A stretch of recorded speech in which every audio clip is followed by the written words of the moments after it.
I bought myself a chair to sit on, but it's too hot. It's burning, so I can't sit on it at the moment. That's Mrs Brahma out there. She looks like she's keeling over, but she's sunbathing, don't panic. I suspect that Mr Brahma is under that evergreen. I'm going to go and look.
There. What's wrong with out here? What's wrong with out here?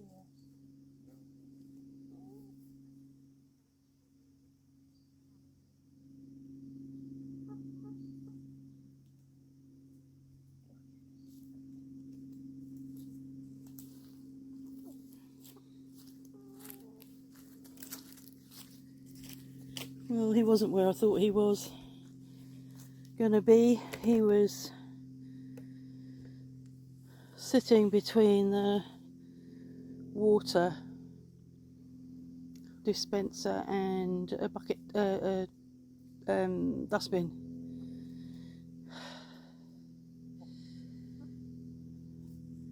I let them out this morning and they all came out. He came out, he was standing, and he needs a bit of encouragement at the moment to come out, but I don't know why he's gone back. I'd prefer it if he was settled down here, out down here where it's warmer. Not in the sun, obviously, but where it's warmer. But that side of his face that I was looking at just then looks different. His around his eye looks different. You're going to be in trouble, Mrs. Azure Hen, in a minute. And when I saw them this morning, he was gaping. It's been so many weeks that he's been unwell.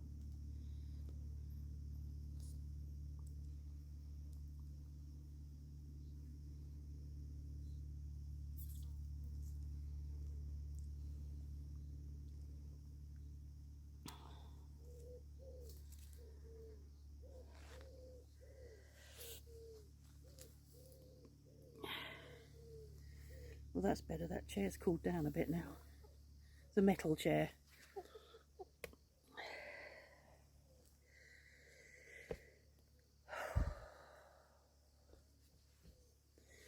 So as you can see, the flock is integrated. She gives them a peck now and again. She'll come over here and probably give one of them a peck. Let them know that she's boss. The cuckoo marron, despite me putting a poultice on and despite me putting magnesium on the following evening, is still limping. But none of them are roosting. I think Mrs Brahma's roosting at night, but the others are all just sitting in the straw, because it's very deep straw in there, and they're making themselves comfortable. Because you know as well as I do, if you keep the same position for hours on end, you get your legs get a bit stiff. So when I let them out in the morning, she's limping, but she seems better when she's been, I say, when she's been out in the garden. And the good thing is when she's out here, she's moving around a lot, and I just think that she's always going to have a limp. You know, I don't see her deteriorating. That's it. Limp worse whilst I'm talking about you. Make me sound like a liar. But she's definitely younger than the other two. And she's bottom of the pecking order. So the Azure and the Marin are, they're like a pair. They must have been brought up together, I think, because they just sort of tend to stay together. And the Cuckoo Marin is sort of not so... she's with them at the moment. I'm hoping that over time that will become easier.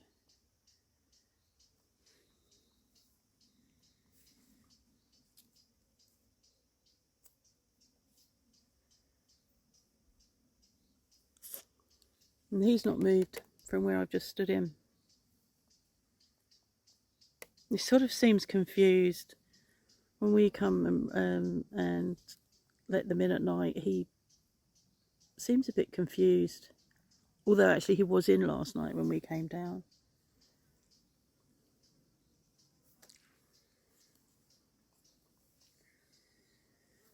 So I can't give him any more medicine, not until another 7 days at least.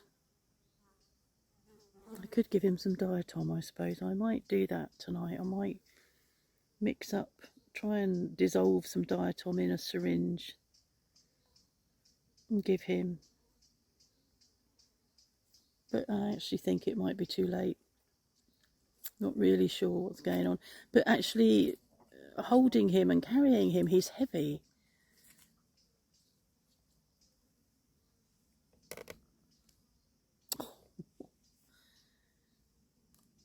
He's heavy, but his breastbone isn't... he's thin on his breastbone. It's not very padded.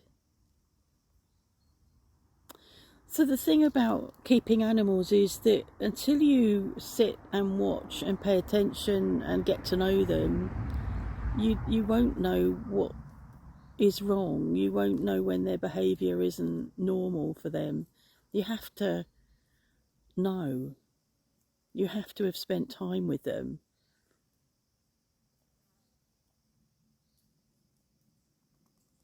You know, which is why I can see his behaviour's not normal.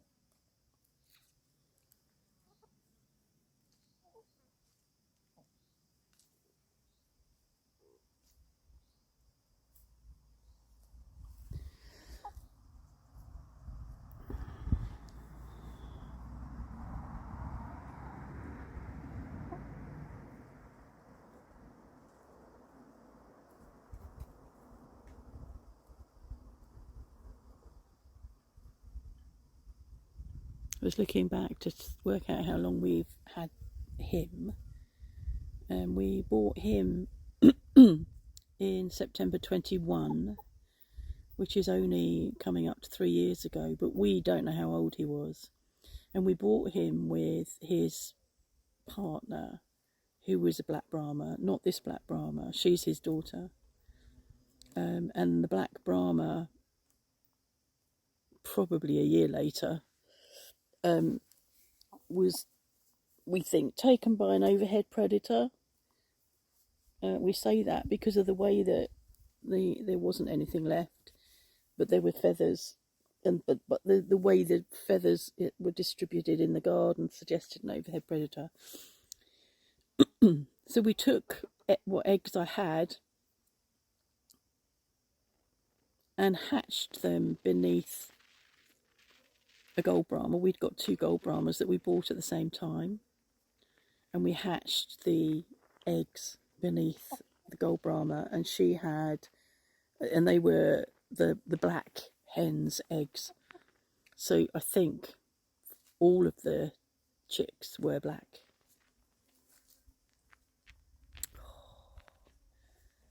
I don't know what he's wanting. He's not steady.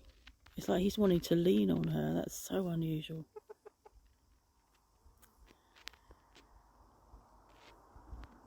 So we hatched 6. I think we hatched 6. And she is one of them. And then there were at least 2 cockerels of that lot. And the other black, yeah. So the other black hen, who we lost recently with the queen, was from that hatch. I think, I don't know. I'm sure it was 6, but maybe it was only 4. So she's about 2 years old. He is 3 or more years old, 4 years old. I don't know.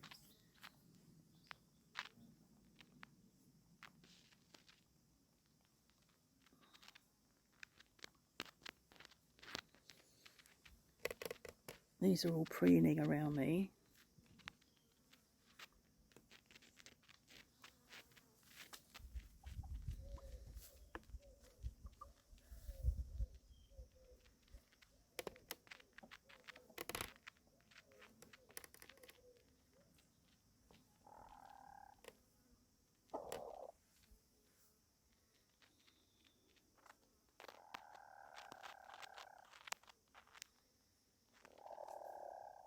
I love that noise.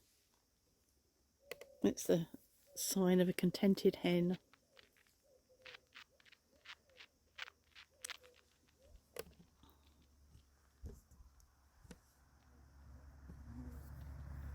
I want to give her a wash.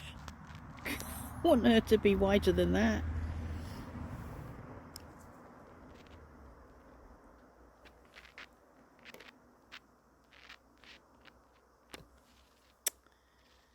Oh dear.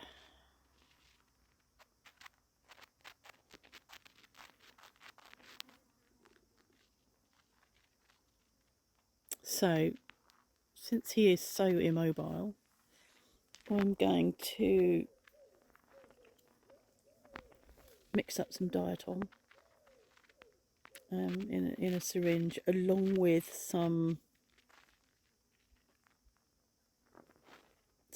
to help boost his immunity, some things that will help boost his, I don't know, give him some energy.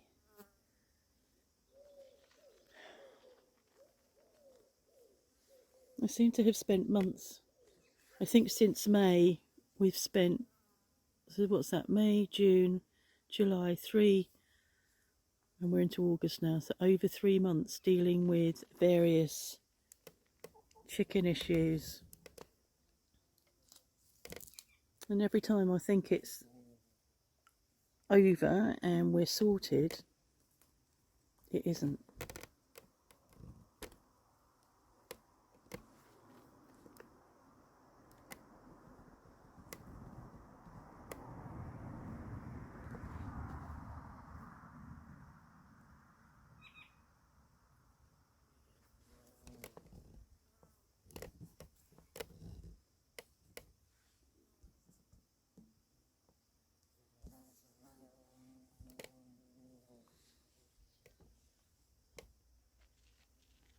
I'll leave you here whilst I sort out what we're going to give him.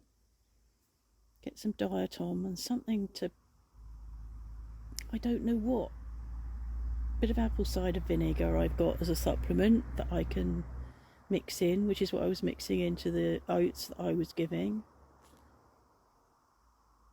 So he was sitting in there. I keep expecting to find him in there dead. And he's so immobile. And if you look, that eye is closed.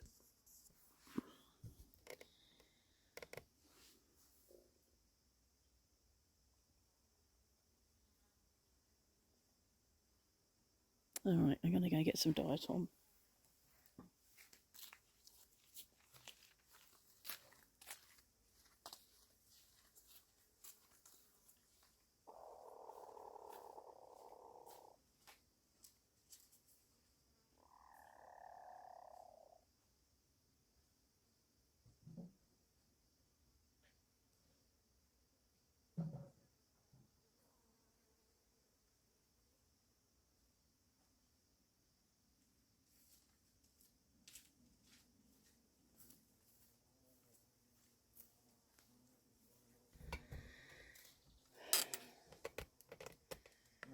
I've just given him diatom, ginger and apple cider vinegar mixed in olive oil. I thought that might slow down the transit a bit rather than in water. He's now standing next to that water, has been offered it, has been stood next to it. I've tipped water onto his comb and his beak. He's not interested. I don't know what he's interested in there. Something, but that's good. So I'm going to go and put him in the shade in a minute if he doesn't put himself in the shade. And to be honest with you, I don't think that he will survive. So just so you know, I think these are sort of the last measures. I think he's beyond the vet. I'm not taking him to the vet because he's deteriorated so much. I don't think he can't have antibiotics. He had antibiotics. He doesn't need them. He doesn't sound like he's got a respiratory problem. He's not hot. He's unsteady, but I think that's because he's just out of condition now, and and his tail's been down for a week, 2 weeks. I've not heard him crow, so I think we're going to lose him.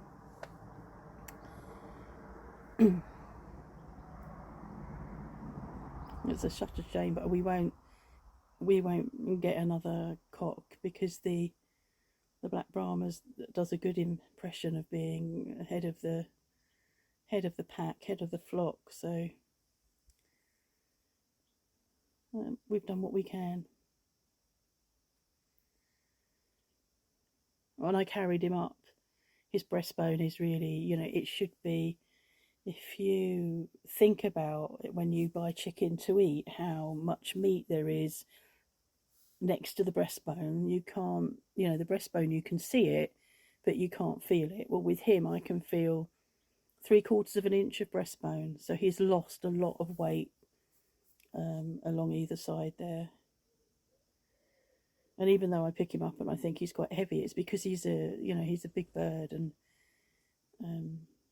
I think he's lost a lot of weight. And I think all this started when I think it all started when the other girls went broody, because he hadn't got anybody to mate with, and they all went broody, and then they were killed, and then he was left with Mrs. Black Brahma, who then within days had gone broody. So he'd got nobody, and you saw him and Ida together, keeping each other company, which was really sweet. But he's just declined since then, and the gapeworm, I think, came along because of the decline. I don't think it caused the decline. So that's a last ditch attempt. I might mix it up again tonight. More diatom, more olive oil, more ginger, more apple cider vinegar. But they are last ditch attempts.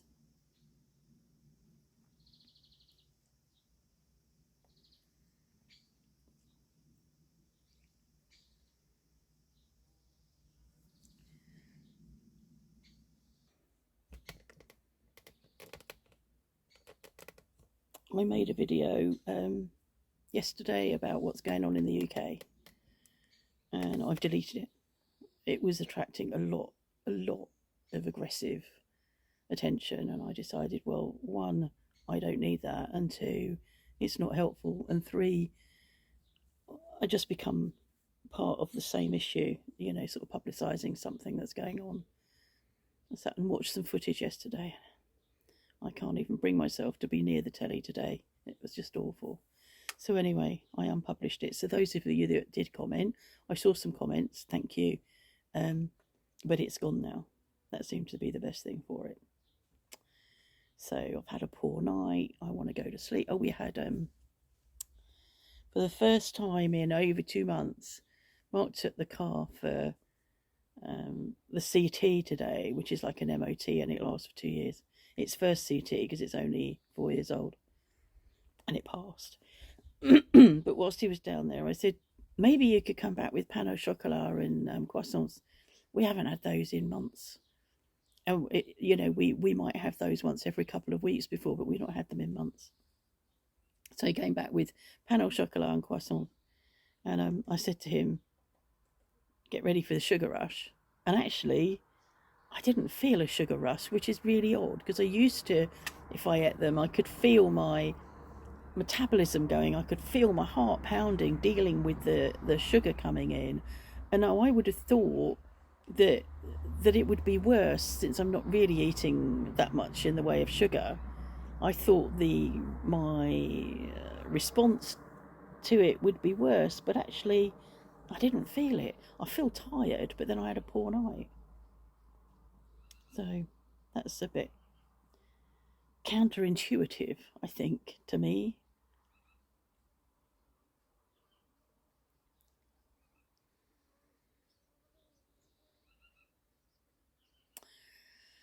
He's just seems to be just confused.